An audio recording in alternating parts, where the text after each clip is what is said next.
समस्त विश्व एक परिवार। आज जो हमारा प्रकरण है उसे शुरुआत करने से पहले मैं आप सब लोगों से कुछ कहना चाहती हूँ कि अगर आप अपने जीवन में अपने आप को बहुत ही कमतर आंकते हैं या अपने ऊपर से पूर्ण रूप से विश्वास खत्म हो चुका है, तो आप लोग कृपा करके योगी कथामृत परमहंस योगानंद जी के द्वारा जो ऑटोबायोग्राफी लिखी है, या तो आप उसे पढ़ें या मैं जितने वीडियोज़ यहाँ पर पोस्ट कर रही हूँ उसे सुनें। हर एक वीडियो को सुनने के बाद आपको ये एहसास होगा कि आप कितने पावरफुल हैं। मैंने ये वीडियोज़ बनाना क्यों स्टार्ट किया, उसका एक ही मेन रीज़न था कि मुझे ये महसूस होता है कि बहुत से लोग जिन्हें खुद के बारे में नहीं पता कि वो सर्टेन काइंड का बिहेवियर क्यों करते हैं या फिर वो बार बार सेम सिचुएशन में क्यों फंस जाते हैं, बहुत सी चीज़ें जो कि आध्यात्मिक लेवल पर और साइंस के लेवल पर दोनों ही तरह से प्रूफ हो चुकी हैं, लेकिन इंसान को अपने बारे में नहीं पता और वो अंदर से बहुत टूट जाता है।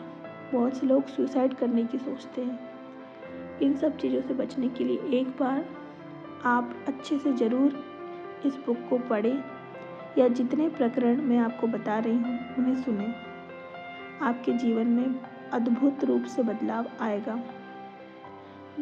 यहाँ पर आपको ये समझ में आएगा कि आप कितने पावरफुल हैं। ये जो पिक्चर्स आपको दिख रही है, ये सिर्फ दिखावे के लिए पिक्चर्स नहीं है। वास्तविकता में यही चीज़ें हमारे साथ में होती हैं। इसी तरह से जब हम ध्यान करते हैं तो सोचिए कि हम लोग कितने पावरफुल बीइंग हैं, तो हम क्या नहीं कर सकते। किसी एक चीज़ या पास्ट एक्सपीरियंस से अपने आप को ना आके, बस यही कहना चाहती थी। हम इस श्री युक्तेश्वर जी के पवित्र चरणों का स्पर्श करते समय मैं सदा ही रोमांचित हो उठता था। गुरु का श्रद्धापूर्ण स्पर्श करने से शिष्य आध्यात्मिक शक्ति से परिपूर्ण हो जाता है। एक सूक्ष्म विद्युत धारा प्रवाहित होती है। शिष्य के मस्तिष्क में विद्यमान अवांछनीय प्रवृत्ति प्रणालियाँ उस प्रवाह में प्रायः भस्म हो जाती हैं। उसकी सांसारिक प्रवृत्तियों के खाँचों में कल्याणप्रद उथल पुथल मच जाती है। कम से कम क्षण भर के लिए ही सही वह माया के गुप्त पर्दे उठते अनुभव कर सकता है और परमानंद की सच्चाई की झलक पा सकता है। मैं जब भी अपने गुरु के चरणों पर माथा टेकता था, मेरा संपूर्ण शरीर जैसे एक मुक्ति प्रदायक तेज से भर जाता था।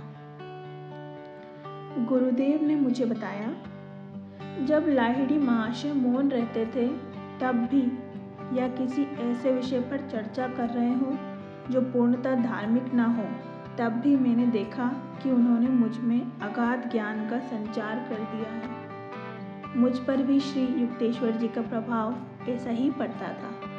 यदि मैं कभी चिंतित या अन्यमनस्क मन से आश्रम में प्रवेश करता तो मेरी मनोवृत्ति अगम्य ढंग से बदल जाती। अपने गुरु के दर्शन मात्र से ही एक प्रकार की सुखद शांति मुझ में आ जाती। उनके सानिध्य में प्रतिदिन आनंद, शांति और ज्ञान का एक नया अनुभव होता था। मैंने उन्हें कभी माया के किसी आकर्षण से ग्रस्त या लोभ, क्रोध अथवा किसी के प्रति मानवीय अनुरक्ति की भावना में उत्तेजित नहीं देखा। माया का अंधकार धीरे धीरे चुपचाप हमारी ओर बढ़ रहा है। आओ अपने अंतर में अपने घर की ओर भाग चलें। शिष्यों को सावधान करने के लिए इन शब्दों द्वारा गुरुदेव नित्य उन्हें क्रिया योग के अभ्यास की आवश्यकता की याद दिलाते थे। कभी कभी कोई नया शिष्य योगा अभ्यास के लिए अपनी योग्यता के बारे में संदेह प्रकट कर देता था। अतीत को भूल जाओ, श्री युक्तेश्वर जी उसे सांत्वना देते हुए कहते, सभी लोगों का बीता हुआ जीवन अनेक कलंकों से कलुषित है।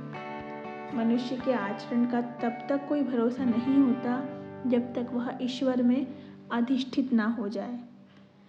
भविष्य में सब कुछ सुधर जाएगा यदि तुम अभी से आध्यात्मिक प्रयास शुरू कर दो। गुरुदेव के पास आश्रम में सदा ही बाल शिष्य रहते थे। उनकी बौद्धिक और आध्यात्मिक शिक्षा में गुरुदेव को सदा ही रुचि रहती थी। अपने देह त्याग से थोड़े ही दिन पहले भी उन्होंने 2 6 साल के बच्चों और एक 16 साल के नव युवक को आश्रमवासी शिष्यों के रूप में स्वीकार किया था।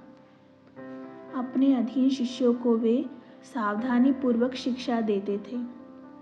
शिष्य और शिक्षा, जिसमें अनुशासन निहित है, इन दोनों शब्दों का मूल एक ही है और व्यवहारिक स्तर पर दोनों एक दूसरे से संबंधित हैं। आश्रमवासियों को अपने गुरु के प्रति नितांत प्रेम और आदर था। गुरु की हल्की सी ताली पर सभी उत्सुकता से उनके पास दौड़ पड़ते। जब कभी वे गंभीर या अंतर्मुखी प्रतीत होते तब कोई भी बातचीत करने का साहस ना करता।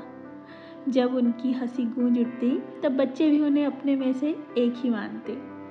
श्री युक्तेश्वर जी शायद ही कभी किसी को अपना कोई व्यक्तिगत काम करने को कहते, ना ही वे कभी किसी शिष्य से कोई सेवा स्वीकार करते यदि वह शिष्य स्वयं अपनी खुशी से वह सेवा करने के लिए आगे न बढ़ा हो। यदि शिष्यगण किसी दिन उनके कपड़े धोने का सौभाग्यपूर्ण काम करना भूल जाएं, तो वे स्वयं ही उन्हें धो लेते थे। साधारणतया वे स्वामियों के परंपरागत गेरुए कपड़े पहनते थे। घर के अंदर वे बिना फीते के जूते पहनते, जो योगियों की प्रथा के अनुसार व्याघ्र चर्म या मृग चर्म। श्री युक्तेश्वर जी अंग्रेजी, फ्रेंच, बांग्ला और हिंदी धारा प्रवाह बोलते थे। उनकी संस्कृत भी अच्छी थी।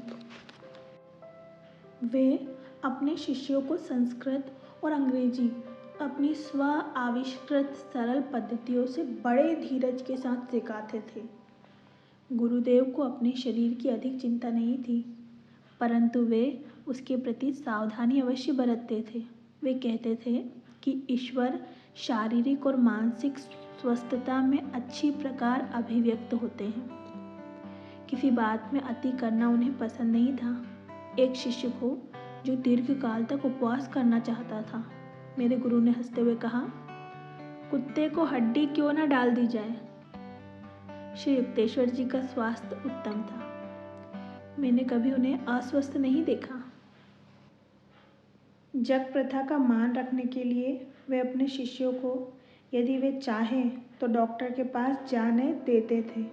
वे कहते थे, डॉक्टरों को भौतिक पदार्थों के लिए निर्धारित ईश्वरीय नियमों के अनुसार अपना चिकित्सा कार्य करना चाहिए, पर वे मानसिक शक्ति के द्वारा रोग निवारण की पद्धति को श्रेष्ठ मानते थे और प्रायः कहते थे, ज्ञान ही सबसे बड़ा परिष्कारक है। वे अपने शिष्यों से कहते थे, शरीर एक कपटी मित्र है, उसे उतना ही दो जितना जरूरी है, उससे अधिक नहीं। सुख दुख अल्पकालिक होते हैं। जगत के सभी द्वंद्वों को शांतिपूर्वक सहन करो और साथ ही उनके प्रभाव से परे जाने का प्रयास करते रहो। कल्पना ही वह द्वार है जिससे रोग भी प्रवेश करते हैं और रोग निवारण भी। बीमार होने पर भी बीमारी के अस्तित्व में विश्वास मत करो। उपेक्षित अतिथि अपने आप भाग जाएगा। अनेक डॉक्टर भी गुरुदेव के शिष्य थे। उनसे गुरुदेव कहते थे, जिन्होंने शरीर का विज्ञान का अध्ययन किया है, उन्हें और आगे जाकर आत्मविज्ञान का अनुसंधान करना चाहिए। शरीर की यंत्रावली के पीछे एक सूक्ष्म आध्यात्मिक संरचना छिपी हुई है। श्री युक्तेश्वर जी अपने शिष्यों से पौवार्त्य और पाश्चात्य सद्गुणों का संगम करने के लिए कहते थे।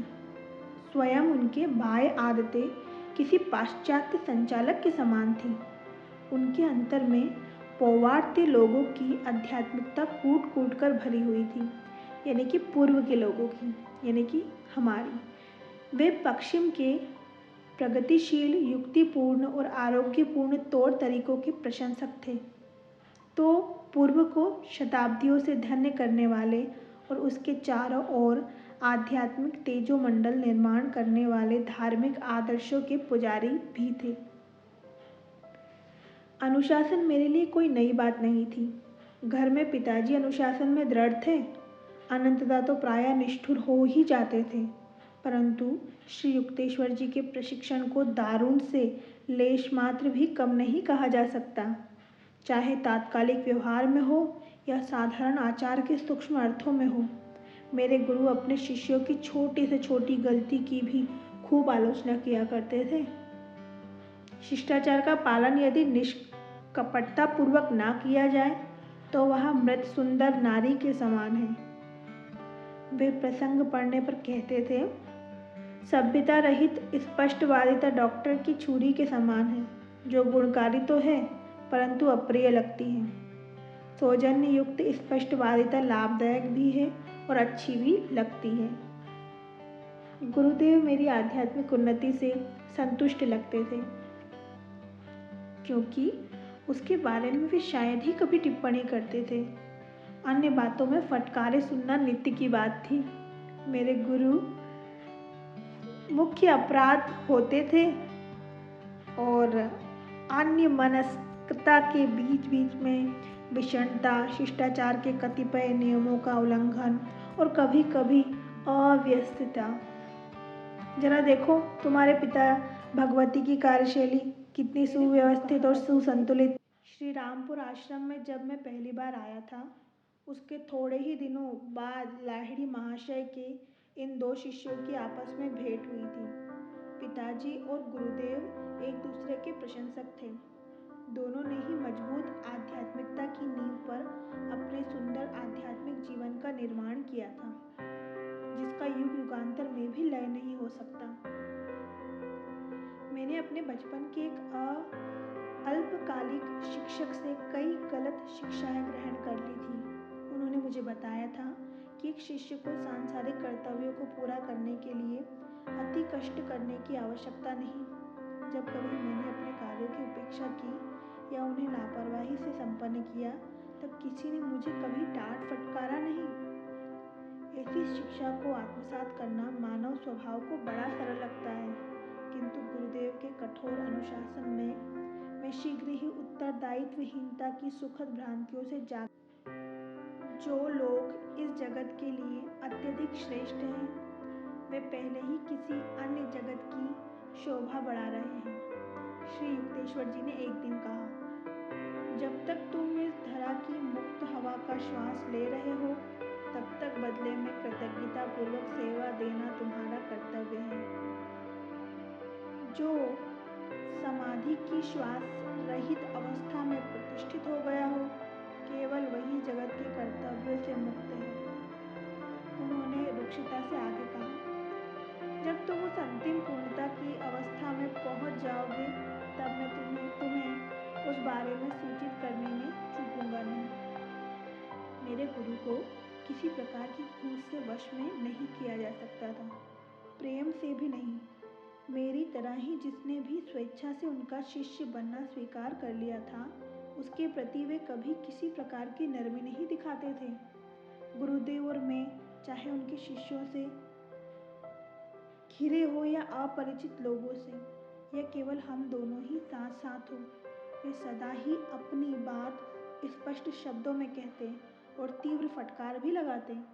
थोड़ा सा भी असावधान या थोड़ी सी भी असंगति होने पर उनकी डांट फटकार से बचना अहम भाव पर बार बार चोट करने वाले इस व्यवहार को सहन करना अत्यंत कठिन था।